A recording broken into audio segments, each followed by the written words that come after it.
In the 16th century, Europe was at war, and it was a war being waged with deadly new weapons. Suddenly, surgeons were dealing with blood loss on an unimaginable scale. Loaded and half-cocked. I've come to meet historical weapons expert Kevin Hicks.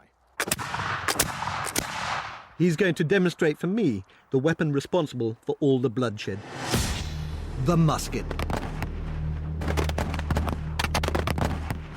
The sheer blast, the heat that comes from the guns, and when you add the heavy guns with it too, they do reckon that when the heavy guns opened fire, there was a mist above the soldiers. That was actually blood.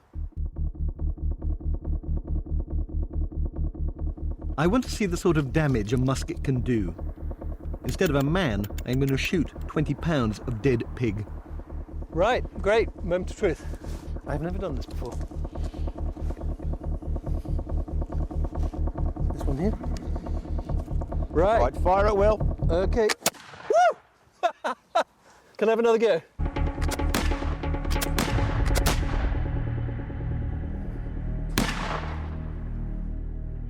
It would be bleeding like a proverbial pig, wouldn't it, if it was Well, fresh? if this was a stomach, imagine the trauma. Yes.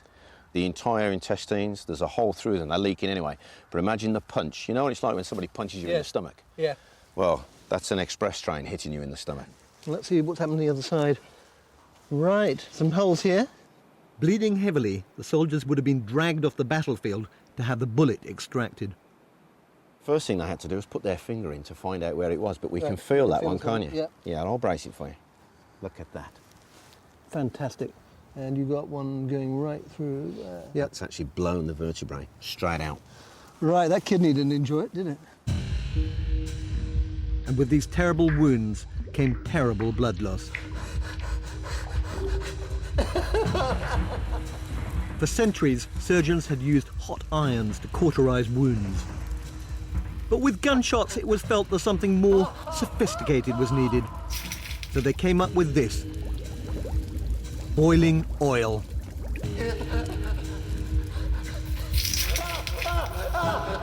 It is almost unimaginable.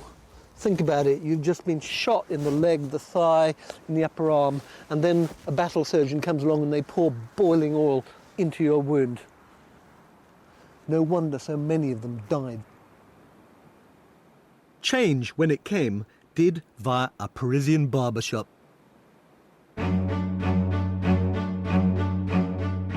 In the 16th century, you'd use the same tools to cut off a beard or cut off a limb.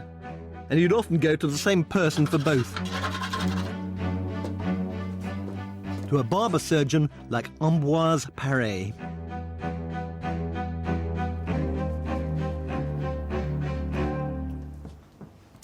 Pare spent his days shaving customers, lopping off the odd wart and doing the occasional bloodletting. Then in 1537 his life changed forever. He was sent as a battlefield surgeon to the siege of Turin. Even the journey into the battlefield was traumatic. Pare was forced to ride over the bodies of dying men, hearing their cries under his horse's hooves. He encountered gun wounds on a horrific scale, and day after day, week after week, he amputated limbs.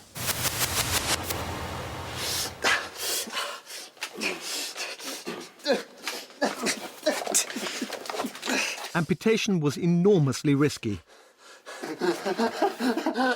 It meant pain and even more blood loss.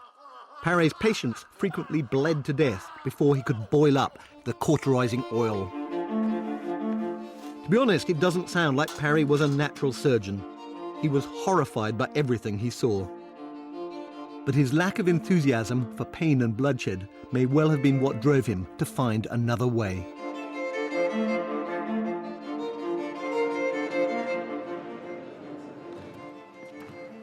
For a long time, even Pare had to stick to conventional techniques. This is a saw used to cut off people's legs. And then, to stop the bleeding, he used this, a cauterizing iron. He was desperately looking for something better. The important thing about Pare is Pare thinks for himself. He never assumes he already knows how to do something. He's always prepared to consider the possibility that there might be a better way of doing it. And that's a whole new way of thinking. Pare was a compassionate man, and he worked on a range of wonderful inventions. Many were attempts to compensate for the limbs he had had to cut off. My favourite is this. It's a sort of mechanical arm with flexible fingers.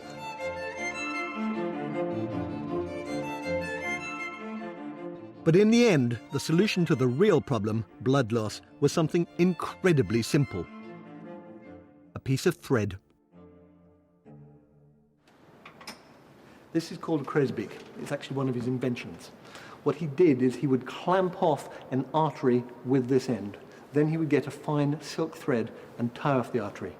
And that is his great discovery. That is his unique contribution to surgery, the ligature.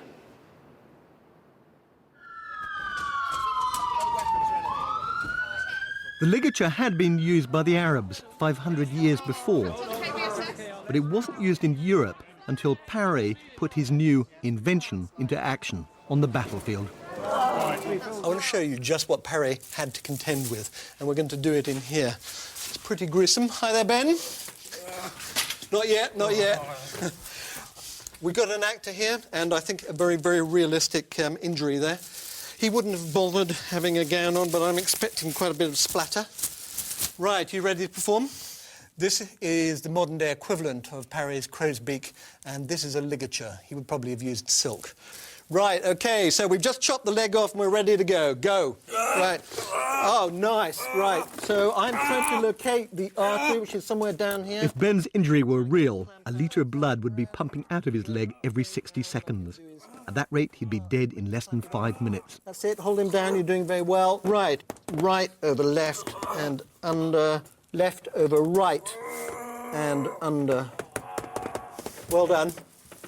What would happen now is he would leave it long, and in a while this would just sort of die off and the thread would come off with it, and you might or might not survive, Ben. Cool.